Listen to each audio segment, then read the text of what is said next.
Hi, and welcome back to the channel, guys. We're continuing Avatar: The Last Airbender. This is Book 2, Chapter 15, titled The Tales of Ba Sing Se. And this is a title, or it's an episode at least, that we've seen people talk about a little bit. I know our dear moderator have been trying to delete most of that, people talking about future episodes, but I believe this is at least one of the episodes that people really wanted to tell us about, that we're looking forward to seeing your reactions from this one. So it makes us go like, what should we expect from this one, and you've already gathered some tissues. So getting ready for anything pretty much. And just the last episode, it was such a eye-opener when it comes to what's really going on inside of literally we were sitting like this the whole episode. yeah, exactly. What's going on inside the walls of Ba Sing Se, and how they are controlling their citizens and everything. And it's just as we said many times, some scary stuff, really. So are you ready to jump into this one? Yes. Yes, let's do it. And you can, of course, always check out our full-length reactions for Avatar: The Last Airbender and all the other shows that we're doing on our Patreon page. The link is down in the description below. And here we go.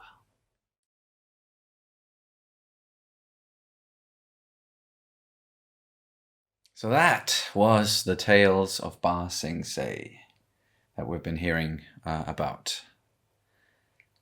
Wow. That was great. That was really great. The only thing we knew about this episode was, the fact that people were, anticipating it and our reactions to it. But, the fact that they were dividing it up into, literal, it's a tales of Ba Sing Se. And we got, a little story revolving around each of the characters that are now in Ba Sing Se, and the people that we know and everything. And I really enjoyed all of them. Some of them maybe a little bit more than others. But overall, it was just a nice way to, tell us some more personal stories and stuff like that about these characters, or just show us what they are doing and how they're spending their time in Ba Sing Se. So damn. Those were the quickest 20 something minutes in my life, I think. That's I totally echo your sentiment towards the end. Was that it? Not that it wasn't no. It wasn't satisfactory. It was just, it was too satisfactory almost. Yeah, it felt like 5 or 10 minutes. I just wanted more and more and more tales. Exactly. Just keep on going. But I have to say, especially for me, the tales of Iroh and Zuko and then Momo might have been some of the standouts. But then the first one as well with Katara and Toph, that was really, really good as well. And just, understanding a little bit more about especially Toph and her character and her relation to beauty and how she sees herself, or but you know what I mean.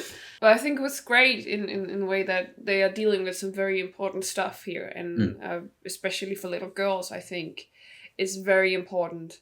Yeah. And of course, I was kind of, I was not tough in that regard, but I was a little bit like tough when I was a kid. Yeah. And so that's how I related to it, and I relate to it a lot. Cause that's I imagine that was it hit home for you way more than it's we are being told all the time that, especially as a woman, because I can't speak on guys' behalf, so I'm just gonna speak on my own.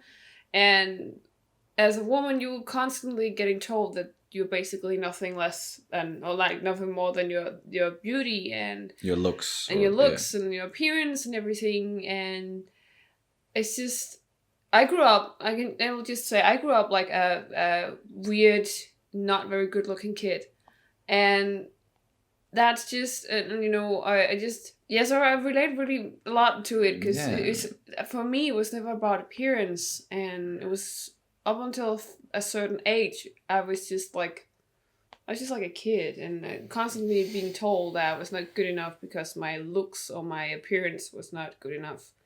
It's something we all need a guitar there. This is you're beautiful and Yeah, you're beautiful just the way you are. You don't have to conform to others' beauty ideals or anything like that. but you're beautiful even though you can't see it. That too, and that was very that's That was definitely literal. very literal in this one. Like even though you can't see it, you are beautiful, and that actually really meant a lot for Tough. Just to hear that. And then just telling Katara like I would tell you you're beautiful as well, but I can't see it, so yeah. But we know that they are both very beautiful. Yeah, exactly. And just this sentiment of and we know a lot of people do it, and a lot of people still do it, and you also get some not so nice comments sometimes, from some people out there where they try to dictate and be like, oh, you shouldn't be wearing that makeup, or some other people like, oh, you're good looking, but that nose ring, why do you have to say anything? Like, she's not doing that for you. Exactly. Like, yeah. My appearance is for me. Yeah, exactly. And what do you expect comes out of it? And yeah. That's so basically these three girls that was kind of bullying. Yeah, they could definitely be, They're just like every bully I've ever met, basically. Like, well, yeah, but why the fuck do you care? Exactly. Like, why do you even have to comment on it? Like, the only thing it does is just is putting me in a bad mood, and you may get a laugh out of making fun of someone in front of your friends or something, but it's just it comes back to you and shows how you're insecure in yourself. Exactly, it comes at a price, and just trying to stand on others like that. Yeah, you know what I mean. But the thing is, I think it was very clever that they used like, oh, clown makeup, whatever, and she Tough just said, I feel girly somehow, and perhaps you, even though you might be this very strong warrior and you might not necessarily be that much into your own appearance, sometimes it can feel really nice to actually just doll yourself up a little bit and do something funny and maybe to some people over the top makeup, but sometimes you have to do stuff for yourself to make yourself feel comfortable or confident. Sorry, not comfortable, confident. And maybe sometimes if you just want to feel girly, you can just doll up and exactly. Then that's it, and you're not a lesser person for it. No, you should definitely feel allowed to do whatever you need to do to make you feel better and maybe get something out of your system, or just do something that you usually don't do, like Tough, where she's not really focusing on her looks, as you said, but just being pampered for a day and feeling a little bit girly and doing some, you could call it cliche girly things. Like, it just made her feel a certain way, and that was really nice, just for a day at least for her, and that will give her some strength, maybe hopefully, to keep going and still stay very strong and tough, pun intended. And I know, just speaking as a guy, like sometimes just in the past, or maybe now as well, like I can get the urge to do like some more cliche guy things and go out and wild out and get a little bit drunk and maybe do some sort of stupid physical activity. Like, but it's just whatever you need to do to make yourself feel a little bit better and just enjoy life, and shouldn't, no one should, but people will try to, but you shouldn't let people tell you like how to do that, and make yourself feel better. Like, doesn't concern them either way. So yeah, sorry, that was a good tale, at least, and they all were. And then the next one we got into was the tale of Iroh, which was it got quite emotional, because we and we sort of guessed it, when he started singing that song to the kid, just to cheer him up, and it was about a soldier coming home, and then we know what happened to his son, and rightly so. It's that's what we saw at the end. That was the special occasion. It was his son's birthday, or it would have been. And then he sang that song again, while, breaking down a little bit, and then it gave it a new context and a new meaning that we, as I said, sort of guessed, but it became quite apparent. That was a strong one. And just him also helping out just a random person who tried to mock him. Like, he tried to steal his belongings, and he was threatening him with a knife. And what does he do? What does Iroh do? He's like, "Oh, poor fella, you need help." Yeah. Like, that was that's how he looked at it. It wasn't like, "Oh no, you're a criminal, I should get away from you and then try to have you arrested and punished." No, it was, "Oh, you poor guy, like, you don't even know how to mock people properly. Like, let me help you there. This is a good stance. And then, oh, by the way, I don't think you, like, being a criminal is you. Like, what's up, buddy? How can I help you?" Yeah, exactly. It's like, wow, that's just, if everybody behaved like Iroh in the world, then it would be a way better place. He's such a crazy, good, positive role model. And, as you say, we need more Irohs in this world. And that song, it was just like, he never get to sing it. Like, he never got to experience it. Like, yeah, he was singing about a soldier coming home, and his soldier never came home. No. So that really tugs your heartstrings. And I think one of the most impressive things about Iroh is that he is still this wonderful person, and he's like the most wonderful person, and he is that through the worst pain I do thoroughly believe that the worst pain you could ever experience in your life is losing your child. I'm sure that is definitely one of the absolute worst things you can experience, or the worst thing. And just on top of that, then the loss of his status. I know it's not as important, even though he's still kind of respected, but his own family, his own brother betrayed him as well. And he ended up just wanting to protect the only family that didn't mistreat him, I feel like. And yeah, he's gone through so much hardship, so much pain, and then he's still this wonderful, amazing person who has so much to give to even, random people who will try to steal your shit. It's just really impressive. Oh, and even the kids who they were playing some sort of a game with a ball there, and they accidentally shot it through smashed the window, and he was just about to just give them a little life lesson as well, and be like, "Oh, you guys made a little mistake there. Let me tell you how you should own up to it, and just go over there and be like, sorry." And then that big guy poked his head out and was like, "Nope, never mind. Let's just run."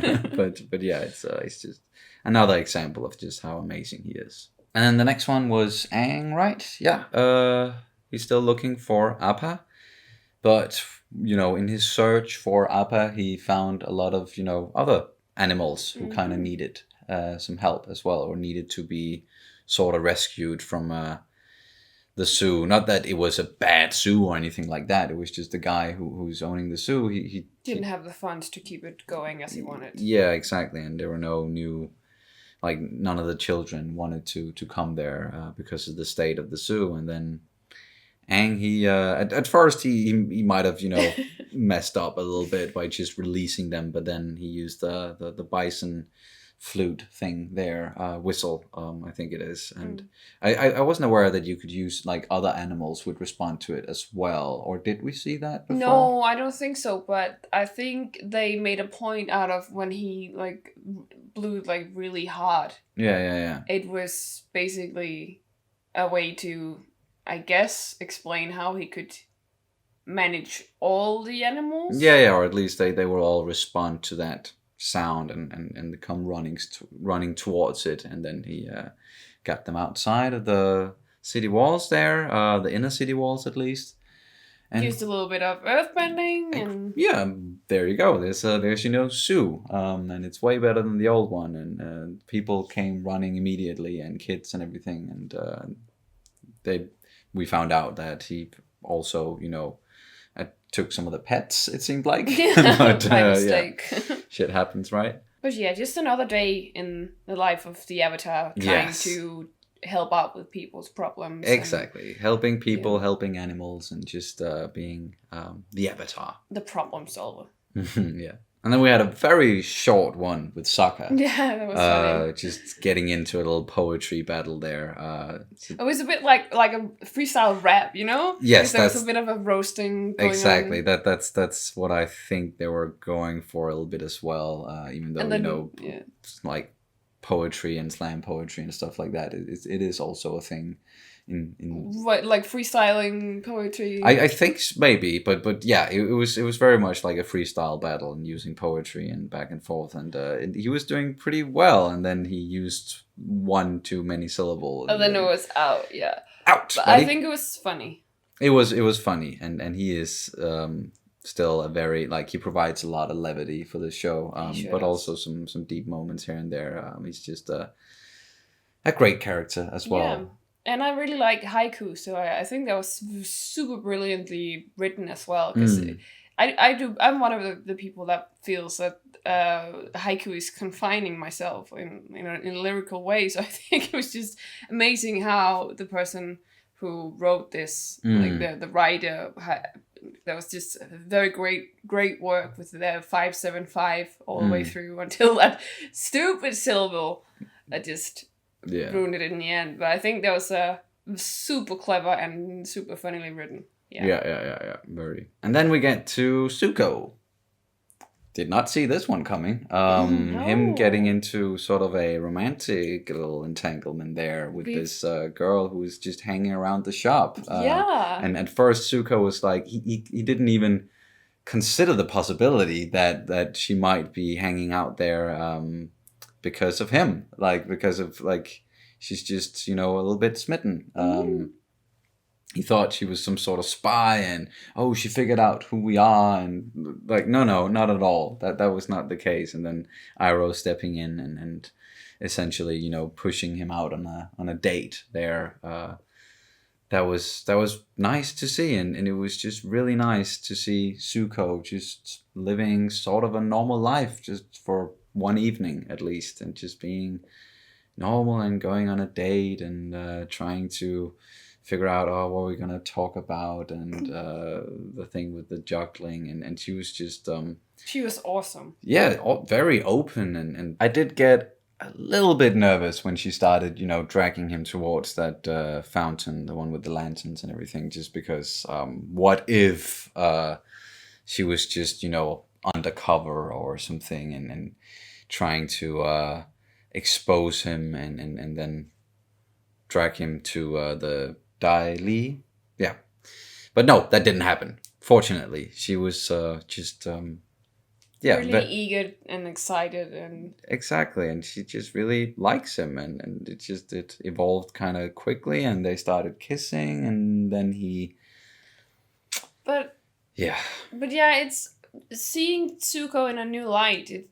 He's so all the time, he's so focused, and he's so serious all the time, and he's so deep into his own trauma and his own abuse that he sometimes, also he concluded that it was nice, even though he was like slamming the door, but yet he just, it was nice. But it still showed that there's a long way to go for Zuko, because when he finally let her kiss him, and he backed off, and of course, if you've been hurt many times before, you always very hard for you to let someone in. And I just think that was very apparent from this one, that I think he's so scared because he's only been used to abuse and people betraying him and his family, Iroh basically,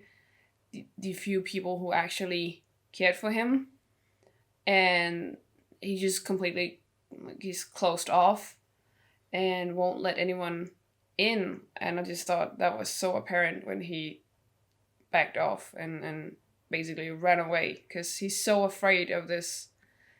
And of course, we also saw that he's not confident in this at all. And perhaps because he might not feel as comfortable and confident, that's also one of the reasons why he pulled away, because love is a scary thing. And when you're not confident and if you're not feeling very comfortable, you can easily mess it up. And I'm sure he doesn't want any more trauma to go with all the rest he has. So I think that even though it was definitely nice for him to feel this sort of attention, in a certainly in another way that certainly in another way that he is used to, he still has a long way to go, because it's really hard to battle this, and it is a confusing time for him, I'm sure. So, but it was very nice to see him, for a change, doing something normal and maybe, getting to live a little and live a normal person's life. And I think that's very important for all the kind of people that struggles. Sometimes they just want a normal life, or they might not know that what they need is a little bit of normalcy in their life. Or maybe he feels like he doesn't deserve it. Like he's ashamed still a lot of, might very well be true. Not being able to live up to his father's ideals and everything with the family, and him not being able to catch the avatar, and now he's like truly an outcast. So maybe he thinks that he doesn't deserve happiness, and that's a sad thought. But I do think that that's also what he may have found out in this one is I can open myself a little bit up to this. Like, it feels nice. Maybe I do deserve some of this. So yeah. Thank you, Iroh, for setting this up. Yeah, thank you, Iroh. And then the last one with Momo, also looking for Appa, and then going through the city, being chased by Tiny panthers. Tiny panthers, yeah, that's what it looked like. But ending up, actually becoming friends with them and rescuing them from this horrible place. Like, what were they going to do? Like, butcher them and eat them. Butcher the poor animals, like the cats and Momo as well. Like, I don't know, but yeah, he rescued them, and then they even, they took that little tuft of hair from Appa, and our thinking there at least was, maybe they know where Appa is, and they can lead Momo to Appa because they have smelled that fur before, and they know where it's coming from. But what they ended up leading Momo to, that was looked like a footprint, paw print from Appa. Yes, so the toe beans. Yes, so I think Appa may have, that's where Appa was at one point, and then managed to like make some sort of paw imprint there on the ground, and that's where Momo took a nap. And it's just so apparent that Momo really misses his buddy very, very much, and is just looking for him everywhere all the time. And that was really sad to see. And I just, once again, really fucking hope they find Appa, because now Appa has been missing for I don't know how many episodes, but yeah, come on. Where is he? But at least they found the prints, and the print could be a clue to where he's going. True. And I don't think he napped. I think he cried. Yeah, he laid down at least. Yeah, you're right. And then very shortly, I think it was a very interesting episode, because we saw things from Momo's perspective. So we both saw how he dreamt, and we also saw how he experiences human communication. Yeah. And because, of course, we understand what humans talk, but for Momo, the only thing he hears is like... Yeah, we've heard that before in a previous episode. The one, I think it was the one where both Katara and Sokka, they were sick, and they were trying to tell Momo to bring some water. and he brought everything else but water. Yeah, that was a funny one. Yeah. But I think that's gonna do it for this reaction and review of Avatar: The Last Airbender, Book 2, Chapter 15, The Tales of Ba Sing Se. Thank you guys so much for watching as always, and we will see you very soon. Bye. Bye.